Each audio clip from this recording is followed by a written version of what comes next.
Den här kanalen handlar inte bara om reliker från kalla kriget. Nej, ibland dyker det faktiskt upp helt andra ämnen också. Precis som det står i kanalbeskrivningen. Och nu är det faktiskt dags igen. Och för er som undrar, nej, det här kommer faktiskt inte bli en Lego-kanal. Men alla ni Lego-fans och ni som ännu inte prenumererar är förstås lika varmt välkomna. Vad kostar egentligen ett hangarfartyg i Lego? Och är det sant att Lego vägrar göra modeller med krigsteman? Och får man verkligen kopiera deras klassiska bitar helt lagligt? Ja, det här är frågor som du kanske inte visste att du hade, men nu vill ha svar på och jag kommer reda ut det här strax. Men först, nej, det här är inget betalt samarbete. Allt är inköpt för mina pengar, eller snarare för era. Utländska örlogsfartyg har ju dykt upp här på kanalen förut som ni säkert har sett, men aldrig så här, för nu talar vi om en helt annan skala. Det här är USS Nimitz, världens största hangarfartyg, men nu byggt med över 6000 Lego-liknande bitar i skala 1-300. Hur hänger det här ihop? Jo, så här är det.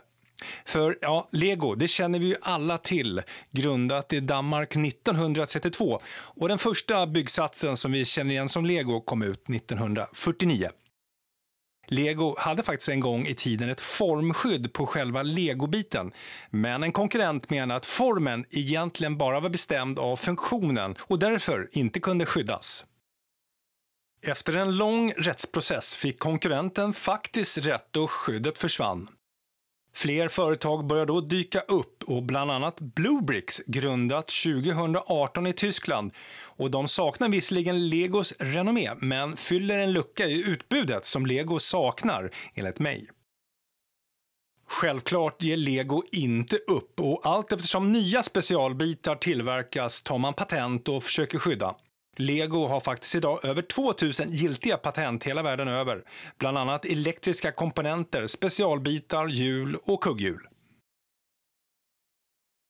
Jag själv har byggt Lego av och till i nästan ett halvt sekel med höjdpunkter som Lego Star Wars 10030 Imperial Star Destroyer för över 20 år sedan.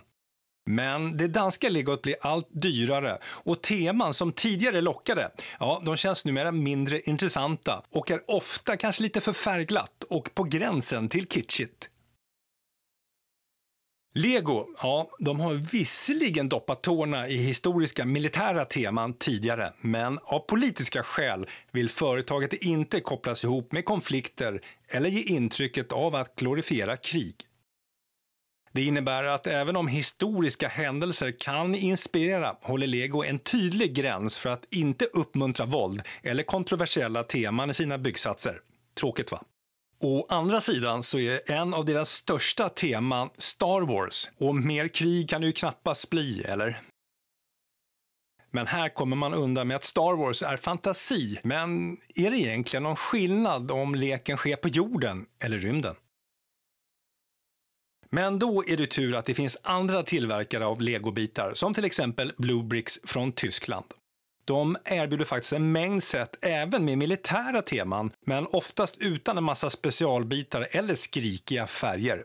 Vilket gör att den färdiga modellen får en mer autentisk och ett realistiskt utseende.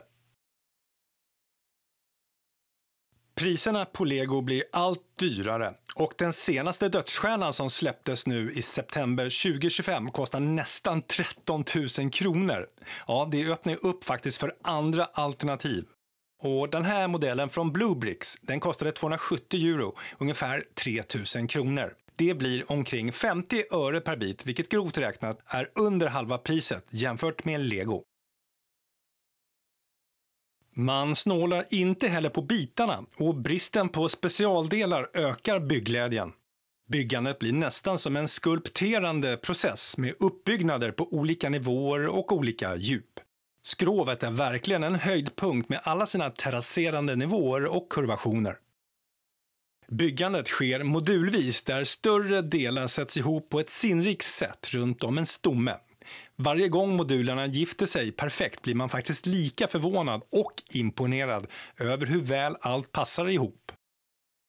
Självklart finns det nackdelar. bitarna känns något trögare att sätta ihop jämfört med originalet och byggbeskrivningen finns bara i pdf och är ganska spartansk eller kanske utmanande beroende på hur man ser det.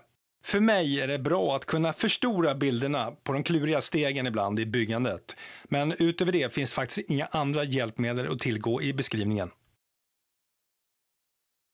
Kvaliteten på bitarna var faktiskt över förväntan och de är självklart fullt kompatibla med den danska varianten. Hur reptåliga bitarna är över tid, ja det återstår att se. Men just den här modellen kommer knappast att plockas ner i första taget. Påsarna, ja de är många och är inte uppdelade efter byggbeskrivningen som Lego. Det här gör att byggandet blir mer än utmanande. Redan tidigt in i projektet är nästan alla påsar öppnade och spridda. En viss sortering sker ju löpande, men min begränsade bänkyta, de sätter ju gränser tyvärr. Att påsarna också börjar gå sönder efter ett tag, ja det gör arbetet ännu mer krävande. Att förbereda en prydlig rad med bitar i förväg kan visserligen snabba upp byggandet, men i längden blir det faktiskt ganska monotont och risken att bygga fel ökar.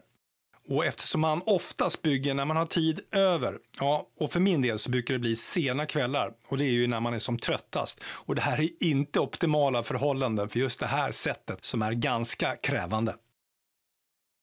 Trösten, ja, det är att byggandet faktiskt går snabbare ju längre in i projektet man kommer. Speciellt när antalet påsar minskar och delarna i påsarna sjunker. Inga bitar har saknats. Däremot har jag ibland råkat ha fel färg på någon bit. Sånt man oftast märker i slutet av projektet, men lyckligtvis är det ingenting som syns direkt. En oväntad bonus med att tokleta efter legobitar i påsarna, ja, det är att hjärnan lär sig undermedvetet var delarna finns över tid. Plötsligt så sitter man faktiskt där och plockar upp rätt påse utan att ens tänka på det. Ju närmare slutet man kommer, desto mindre förlåtande blir bygget. För modulerna ska ju passas in på flera djup och oftast i olika nivåer. Och om tidigare delar inte är ordentligt ihopsatta, ja då kan det faktiskt bli besvärligt. I värsta fall börjar andra delar att tryckas ut när allt ska på plats. Det här kolossala bygget, ja det är något man bara gör en gång. Och suget efter Lego, ja det lär vara mättat för en bra tid framöver. Problemet, ja det är snarare vad man ska göra av hangarfartyget. Så mest troligt är att den hamnar även på vinden tillsammans med Star Wars-legot.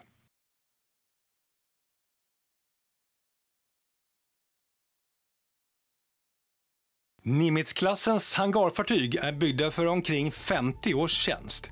Det här innebär att slutet närmar sig för USS Nimitz.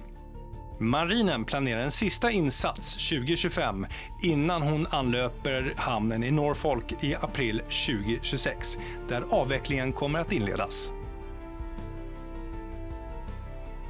Och för att vara extra tydlig, hangarfartyget är köpt för egna pengar. Men skulle Bluebricks vilja skicka nya set i framtiden, ja, det går ju alldeles utmärkt. Som alltid, tack för att du tittade.